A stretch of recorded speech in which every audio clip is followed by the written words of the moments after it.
This video is help with the 4.4 and 4.6 Math Excel.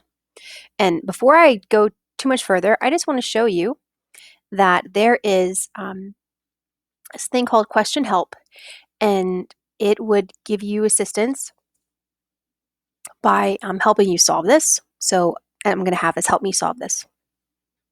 And it's just reminding me that the distributive property says that you multiply a number by the sum. And then so that what it's saying is I take the number on the outside and I multiply it by each thing on the inside. But maybe I'm like, well, that doesn't really help me. I'm like, that's confusing. I see what continue says. And so now it's saying, oh, well, let's look at this specific thing. Distribute the term outside the parentheses. So something times m and something times 2. Well, that's going to be the 3 that they're giving me. And then check answer.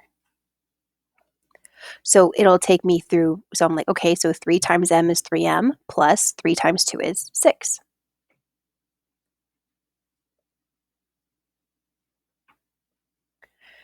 And I hit close, and then I know when I do this, I'm like, okay, well, I already know the answer here. It should be 3m plus 6. Oh, but look at it changed the problem. It's like, you can't use that one. You got to use another one. Same idea, though. So it would be 4 times m plus 4 times 4 is 16. And now I check my answer. And then I'm going to get yay, check mark. Okay. So it gave me a check. So that's how I can use what's already in Math Excel to help me. When I go to the second one, now there's a letter out here, not a number. That's actually even easier because you don't have to do any multiplication facts. You're just saying the number in front of this A is the invisible 1. So I always take the number in front of the letter, the coefficient, and I multiply the coefficient times the numbers. So 1 times 8 is 8. And then I bring the letter along, A, okay? And then 1 times 2 is 2. So that's plus 2. And I have an A and a B now, A, B, minus. And then I'm going to do 1 times 6 is 6. And I have an A because I multiply the numbers and then I bring the letters along. Now I'm going to hit check answer, and it's going to tell me that I'm wrong. I just want to give you a heads up, okay? So it should have told me I was wrong because the actual answer should be 2A plus 2AB, but it didn't say that, so we're okay. Awesome. This is good the way it is. All right, cool. I thought it would make me simplify it, but it didn't. It's even easier than I thought. Okay, so the next question is the same idea. I have a letter out here. So when I use the distributive property, I'm multiplying the number in front of the letter called the coefficient. So this is the invisible 1y. So 1 times 9 is 9. But I need to bring the y along. So that'd be 9y. And then minus, because the minus is here between them, and I'm going to do 1 times 0.2 is 0.2. And I have x and y now. So I'm multiplying by x and y now. And that's it. So what happened was stuff that was inside the parentheses, it's the exact same as what was in the parentheses, except now everything has a y behind it. And that's all that changed. So that's not bad. See, that's not bad. I think sometimes we want this to be like really complicated, but it's really not that complicated. We're just putting the letters in. Same idea again.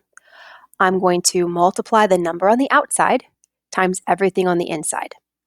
So I'm going to do negative 2.5. I'm actually going to simplify it this time, and I'm going to see if it allows me to do that. So here's what you would do, really, is you would notice the stuff inside the parentheses. You said that says do me first. I should really be combining like terms there first, inside the parentheses.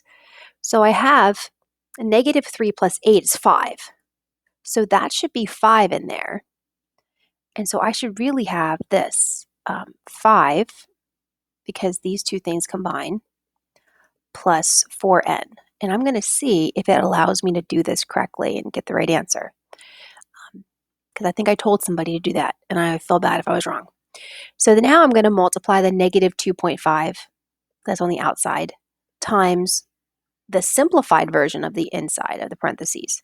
So negative 2.5 times 5 and negative 2.5 times 4. So negative 2.5 times 5 is negative 12.5. And then negative 2.5 times 4 is negative 10. So that's minus 10n. And I'm going to see if it lets me do that. Yes, okay. So it does let me use the simplified version. I think if you would have just distributed and had 7.5 minus 10n, I'm trying to think, that would be negative, negative 20. And I think that would have worked too. Yeah, okay. Next.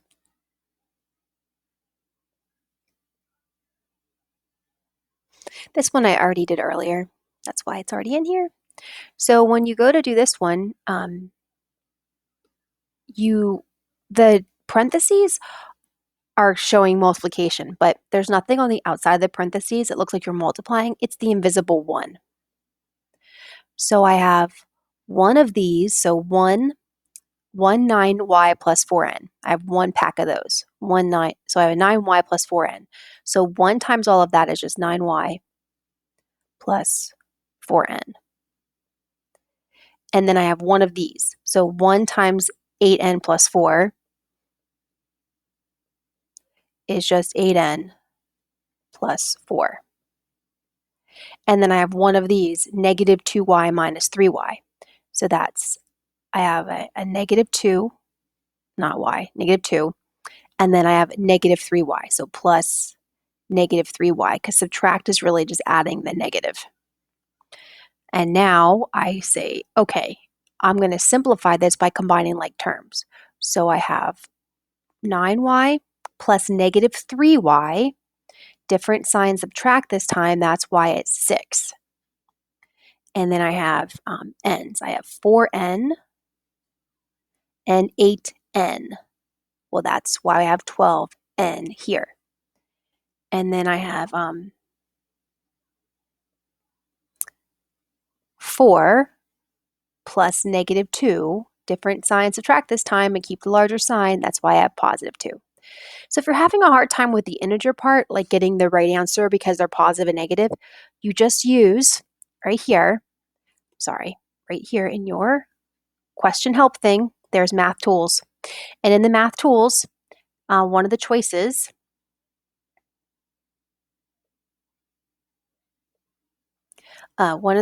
here is a calculator. And you have this calculator that you can use at any time. You can actually just leave this tab open, even if you're in something else. And I can type in here, say negative, I'm trying to remember which one it was. What was negative? Hold on. Okay, it was negative 3. So we had negative 3 plus 9. I remember I had negative 3y and I had positive 9y. I don't put the y's in there. I just write the coefficients. I hit equals and 6, and that's the number that goes in front. I had 4 plus negative 2. It's 2. So you have this calculator that you're allowed, and then see how it's in a new tab? So I can just go right back to the Math Excel. And now I'm on number. I'm going quickly, so it's not a super long video. And now we're at Val and her seeds. Okay, so here's what I want you to understand. Val is going to plant a pack of seeds, X. So there's one, this is for the first garden, she has this one pack. And we don't know how many are inside the pack. There are X seeds inside that pack. Could be 10 seeds, could be 30 seeds, could be 29 seeds, I don't know. That's over here. And then she has another garden. And in that garden, she has 5X.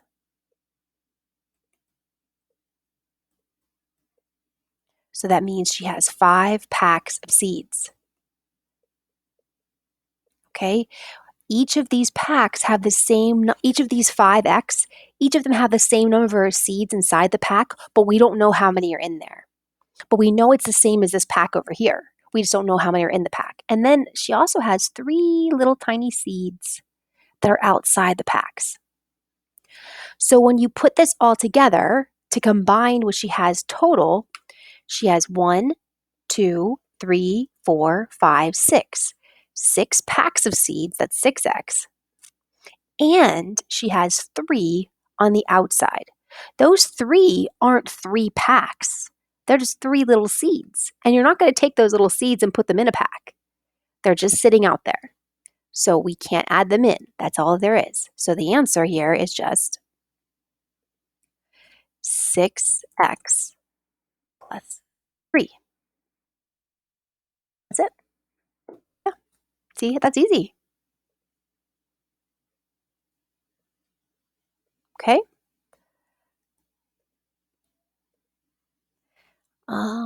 That's number, where am I here? I don't know which number I'm on, but I'm going to keep going. Karen and Bill collect coins. Karen, this is just like the seed problem. Karen has X coins. Okay, so Karen has X coins. We don't know how many she has, but she's got this many coins in her purse, X. Bill has 6 fewer than 5 times what she has. So if you took what Karen had, I'm sorry, my bad wrong. If you took 5 of what she had, but he doesn't really have 5 of what she had. It's like this last one here, this last pack is missing 6 coins. So there's like, it's this, but really there's 6 coins taken out of this pack. Okay? Then you say, well, how much they have all together? So they have 1, 2, 3, 4, 5, 6 X's, but minus 6 coins. So there's 6 X's minus 6. Now, how would I do this without drawing a picture? I take the X that she has, and then it says 5 times the number she has. Well, if Karen has X, then 5 times what she has is 5X. So I have X and 5X make 6X. But I remember he has 6 coins fewer than that, so I have to take away 6. So that's why it's minus 6. So that'd be 6x minus 6. And check. Yep. Next. Okay. Let's see. This is probably my last one. Find the sum of these 2 quantities. So all I'm going to do is, again, when the parentheses are like this and there's nothing on the outside, there is the thing I'm multiplying everything by is the invisible 1. So I have one set of 5x plus 7. I have one of those. And I have one set of negative 6x plus 4. And I'm just going to combine them together. I'm going to put my x's with my x's. I'm going to add those coefficients. So I'm going to do 5 plus negative 6. I added the coefficients of the x's equals negative 1. So that means there's a negative 1 in front of the x. And now I'm going to add my constants, 7 plus 4. Just to be careful, 7 plus 4 is 11. Yep, good. And I'm going to write plus 11. And I'm going to hit check answer. And it even let me have that negative 1 there. Awesome. That was it. So there it is. There's all 8 questions in that Math Excel. I hope I know that was fast. I hope that video helped you. And if anything else, remember that you can, at any time, choose this Help Me Solve It, and it will walk you through a problem and then give you one that's similar to it. And also remember that you have that calculator. Thanks.